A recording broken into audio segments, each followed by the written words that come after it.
ধেয়ে আসছে অতি গভীর নিম্নচাপ। মুষলধারে বৃষ্টিতে ভেসে যেতে চলেছে দক্ষিণ থেকে উত্তরবঙ্গ। সমুদ্র জুড়ে জারি লাল সতর্কতা। আপনার জেলাতেও কি ধেয়ে আসছে দুর্যোগ? কোন সতর্কতা জারি করলো হাওয়া ভবন? দেরি না করে এক্ষুনি জেনে নিন। পশ্চিমবঙ্গের আকাশে ফের ঘনাচ্ছে ঘোর দুর্যোগের মেঘ। বঙ্গোপসাগরে তৈরি হওয়া অতি গভীর নিম্নচাপ এবার অত্যন্ত দ্রুত গতিতে ঢুকছে ডাঙায়। ফলে আর কয়েক ঘন্টার মধ্যে বদলে যেতে চলেছে দক্ষিণবঙ্গের আবহাওয়া। আলিপুর আবহাওয়া দপ্তর ইতিমধ্যেই জারি করেছে লাল ও কমলার সতর্কতা। হাওয়া অফিসের শেষ আপডেট অনুযায়ী সোমবার ক্যানিং ও চাঁদবালির মাঝামাঝি অর্থাৎ কাঁথির খুব কাছ দিয়ে স্থলভাগে প্রবেশ করেছে অতি গভীর নিম্নচাপ, যা সরাসরি কোপ পড়তে চলেছে উপকূলের জেলাগুলোতে। আর সেই কারণে দক্ষিণ 24 পরগনা, পূর্ব মেদিনীপুর এবং ঝাড়গ্রামে ভারী থেকে অতি ভারী বৃষ্টির পূর্বাভাস দেওয়া হয়েছে।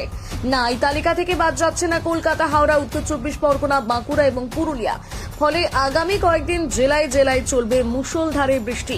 অন্যদিকে সমুদ্র উত্তাল থাকায় মৎস্যজীবীদের জলে নামতে কঠোর নিষেধাজ্ঞা জারি করা হয়েছে। যদিও স্বস্তির খবর এই যে আগামী দুদিন পর থেকে দক্ষিণবঙ্গে বৃষ্টির তেজ অনেকটাই কমে আসবে।